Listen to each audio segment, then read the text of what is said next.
बिस्मिल्लाहिर्रहमानिर्रहीम अस्सलामुअलैकुम। उम्मीद करे नहीं आ सारे मेरे बहन भाई ठीक हो सो। अगू बकरा ईद आवन वाली है। मैं सोचिया मैं अपने बहन भाइयों नाल बकरा ईद की स्पेशल चटकारा बोटी की रेसिपी शेयर करा।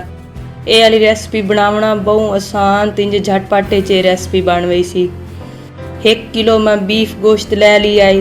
हुण मैं बीफ गोश्त कढ़ाई शामिल कर लई सा। बिस्मिल्लाहिर्रहमानिर्रहीम।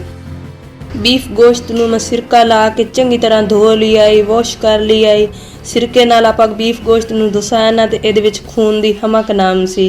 गोश्त नूं मैं कढ़ाई शामिल कर लिया है ते 2 चम्मच भर के मैं इहदे विच लहसुन अदरक दा पेस्ट शामिल कर लई सा। नाल दे नाल खड़े मसाले भी शामिल कर लई सा। एक प्याज आई उन्हें स्लाइस कट लिया आई, वो भी शामिल कर लई सा। नाल दे नाल 1 चम्मच दे बराबर नमक, थोड़ा जिहा पानी शामिल करके बीफ नूं मैं हल्का जिहा मिक्स कर लई सा। बीफ विच 1 गिलास पानी शामिल करन तो बाद बीफ नूं मैं कम से कम 1 घंटा मठे मठे गैस दे उत्ते पकाई सा ताकि बीफ जिहड़ा अंदर तक गल जावे। हल्की हल्की अग ते नूं पकाई सा ते ये अंदर तक बीफ गल गई सी। अल्हम्दुलिल्लाह माशाअल्लाह 1 घंटा बीफ पकावन तो बाद इत्थे बीफ बिल्कुल गल गया पिया। मैं तुहानूं बोटी एक चेक करके विखाईनी है। अल्हम्दुलिल्लाह माशाअल्लाह बीफ इत्थे बिल्कुल सही गल गया पिया। बीफ नूं मैं इत्थे 1 घंटा पका लिया ते हुण मैं प्यारे जे बोल च बीफ नूं शिफ्ट कर लई।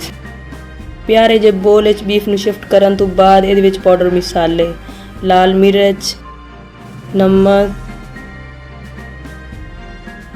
हल्दी पाउडर,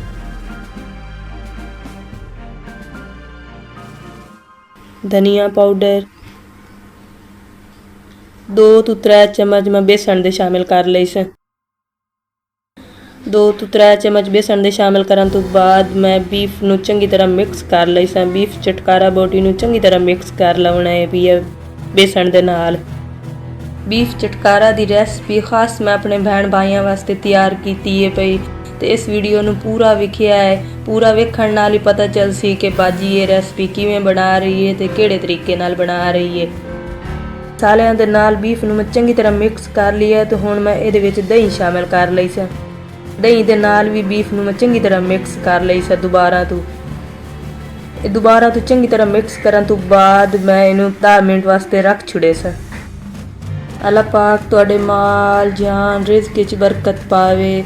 अल्लाह पाक तुहानूं हर दुख तकलीफ तो बचावे। अल्हम्दुलिल्लाह माशाअल्लाह मसालियां दे नाल मैं बीफ नूं चंगी तरह मिक्स कर ली है। गरम होया खला तो हुण मैं एक एक करके बोटियां इहदे विच शामिल कर लई सा। बिस्मिल्लाहिर्रहमानिर्रहीम। बीफ चटकारा बोटी नूं मैं सिर्फ 2 तो 3 मिनट फ्राई करे सा, सिर्फ कलर देवन वास्ते। बीफ साडा पहले पक्का होया है, सिर्फ कलर देवना इत्थे। इन्हां नूं ज़्यादा फ्राई नहीं कर लवना, सिर्फ कलर देवना है पिया। ये उबली हुई आन पईयां, पक्की हुई आन पईयां, इस वजह तो सिर्फ कलर देवना। 2 तो 3 मिनट इन्हां नूं मैं फ्राई कर लई सा। अल्हम्दुलिल्लाह माशाअल्लाह कितना खूबसूरत कलर आया पिया। जितनियां कि वेखण च खूबसूरत लगदियां पईयां इंशाअल्लाह उस तो कई ज़्यादा ही खावण च मज़ेदार होसन।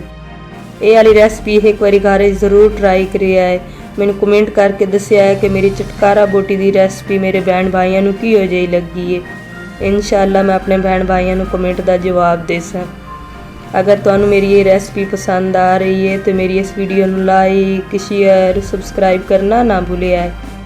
बैल आइकन नूं भी दबा दिता करो ताकि आवन वाली हर रेसिपी मेरी तुहाडे तक जल्दी पहुँच जाए। मैं अपने बहन भाइयों नाल सस्तियां तो सस्तियां रेसिपियां शेयर करनी, आसान तो आसान तो सस्तियां शेयर करनी ताकि मेरे बहन भाइयों नूं बनावण च मुश्किल ना होवे, आसानी च रेसिपियां बना लवें। बीफ चटकारा बोटी नूं मैं इत्थे 2 तो 3 मिनट फ्राई कर लिया। कितना खूबसूरत कलर आया खला तो हुण मैं इन्हां नूं बाहर कढ लई सा। ये बीफ चटकारा बोटी नूं तुसीं चटनी दे नाल इस्तेमाल करो, कैचअप दे नाल इस्तेमाल करो। ये खावण च बहुत मज़ेदार होंदियां पईयां। बीफ दा सालन तो कोई खांदा है पिया, लेकिन बीफ चटकारा बोटी हर कोई खावना पसंद करे सी। ये बड़ी मज़ेदार रेसिपी है पई। मैं उम्मीद करनी कि अज वाली रेसिपी सारे मेरे बहन भाइयों नूं पसंद आई हो सी। इस मेरी वीडियो नूं लाइक शेयर भी कर दिता करो अपने बहन भाइयों नाल, अपने दोस्तों नाल। ਅੱਲਾਹ ਪਾਕ ਤੁਹਾਨੂੰ ਆਪਣੇ ਹਿਫਜ਼ੋ ਈਮਾਨ ਵਿੱਚ ਰੱਖੇ। ਅਗਲੀ ਵੀਡੀਓ 'ਚ ਮੁਲਾਕਾਤ ਹੋਸੀ। ਅੱਲਾਹ ਹਾਫਿਜ਼।